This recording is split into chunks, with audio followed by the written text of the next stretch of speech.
बौद्ध धर्म के संस्थापक महात्मा गौतम बुद्ध के अनमोल विचारों से व्यक्ति को जीवन में आगे बढ़ने और सफल होने की प्रेरणा मिलती है।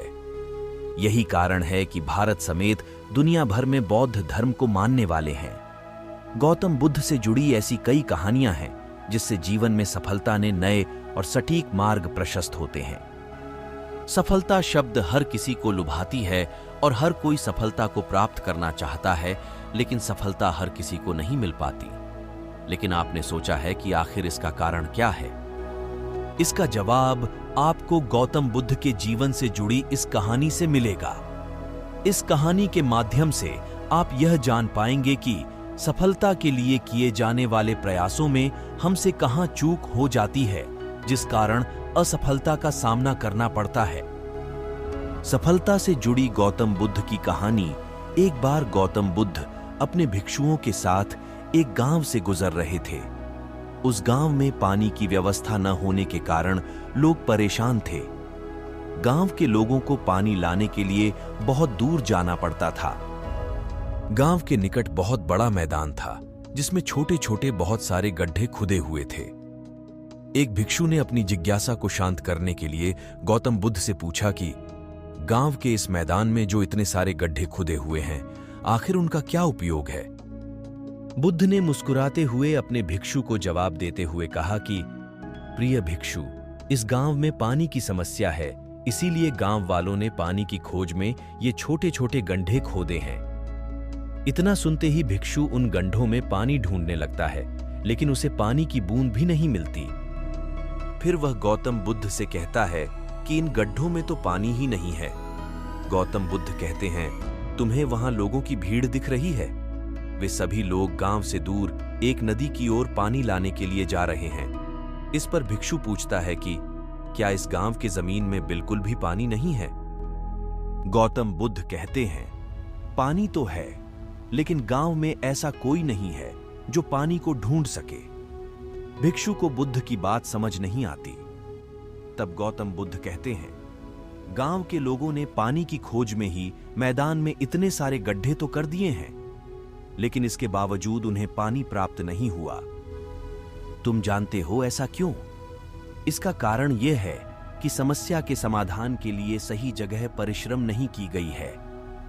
यदि गांव के लोग अलग अलग कई गड्ढे करने के बजाय सही दिशा में केवल एक गड्ढा ही करते, जो कि 100 गड्ढों के बराबर होता, तो इन्हें अवश्य ही पानी मिल जाता। गौतम बुद्ध से जुड़ी इस कहानी से हमें यह सीख मिलती है कि मनुष्य का मन भी ठीक इसी तरह से 100 दिशाओं में भागता है, लेकिन यदि मन को एक दिशा में केंद्रित कर काम किया जाए तो लक्ष्य तक अवश्य ही पहुंचा जा सकता है और सफलता भी प्राप्त की जा सकती है। असफलता का कारण मन का चारों ओर भटकना ही है। एक बार भगवान बुद्ध जेतवन विहार में रह रहे थे। भिक्षु चक्षुपाल भगवान से मिलने के लिए आए थे। उनके आगमन के साथ उनकी दिनचर्या, व्यवहार और गुणों की चर्चा भी हुई। भिक्षु चक्षुपाल अंधे थे। एक दिन विहार के कुछ भिक्षुओं ने कुछ मरे हुए गिद्धों को चक्षुपाल की कुटी के बाहर पाया और उन्होंने चक्षुपाल की निंदा करनी शुरू कर दी कि उन्होंने इन जीवित प्राणियों की हत्या की। भगवान बुद्ध ने निंदा कर रहे उन भिक्षुओं को बुलाया और पूछा कि क्या तुमने भिक्षु को कीड़े मारते हुए देखा है? उन्होंने उत्तर दिया, नहीं। इस पर भगवान बुद्ध ने उन साधकों से कहा कि जैसे तुमने उन्हें कीड़ों को मारते हुए नहीं देखा, वैसे ही चक्षुपाल ने भी उन्हें मरते हुए नहीं देखा और उन्होंने कीड़ों को जानबूझकर नहीं मारा है, इसलिए उनकी भर्त्सना करना उचित नहीं है। भिक्षुओं ने इसके बाद पूछा कि चक्षुपाल अंधे क्यों हैं? उन्होंने इस जन्म में अथवा पिछले जन्म में क्या पाप किए? भगवान बुद्ध ने चक्षुपाल के बारे में कहा कि वे पूर्व जन्म में एक चिकित्सक थे। एक अंधी स्त्री ने उनसे वादा किया था कि यदि वे उसकी आंखें ठीक कर देंगे तो वह और उसका परिवार उनके दास बन जाएंगे। स्त्री की आंखें ठीक हो गईं, पर उसने दासी बनने के भय से यह मानने से इनकार कर दिया। चिकित्सक को तो पता था कि उस स्त्री की आंखें ठीक हो गई हैं। वह झूठ बोल रही है।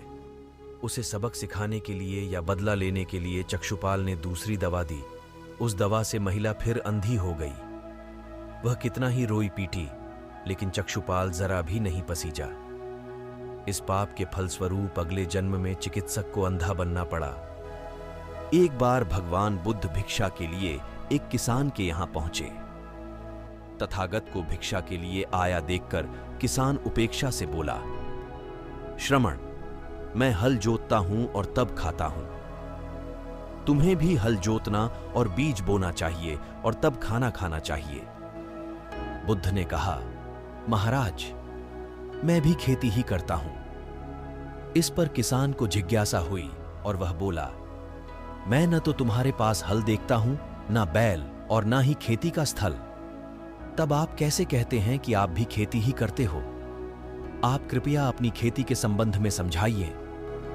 बुद्ध ने कहा, महाराज, मेरे पास श्रद्धा का बीज, तपस्या रूपी वर्षा और प्रजा रूपी जोत और हल है।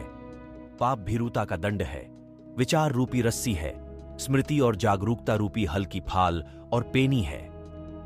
मैं वचन और कर्म में संयत रहता हूं। मैं अपनी इस खेती को बेकार घास से मुक्त रखता हूं और आनंद की फसल काट लेने तक प्रयत्नशील रहने वाला हूं।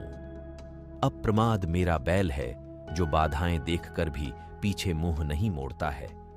वह मुझे सीधा शांति धाम तक ले जाता है। इस प्रकार मैं अमृत की खेती करता हूं। भगवान बुद्ध का जब पाटलिपुत्र में शुभागमन हुआ तो हर व्यक्ति अपनी अपनी सांपत्तिक स्थिति के अनुसार उन्हें उपहार देने की योजना बनाने लगा।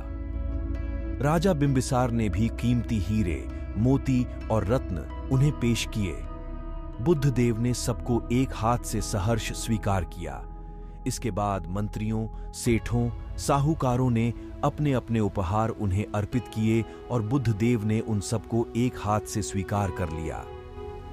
इतने में एक बुढ़िया लाठी टेकते वहां आई।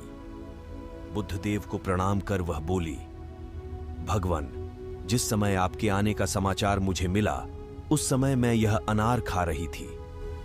मेरे पास कोई दूसरी चीज न होने के कारण मैं इस अधखाए फल को ही ले आई हूं।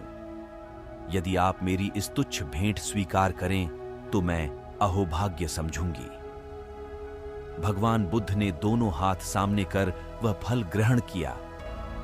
राजा बिंबिसार ने जब यह देखा तो उन्होंने बुद्ध देव से कहा, भगवान, क्षमा करें, एक प्रश्न पूछना चाहता हूं।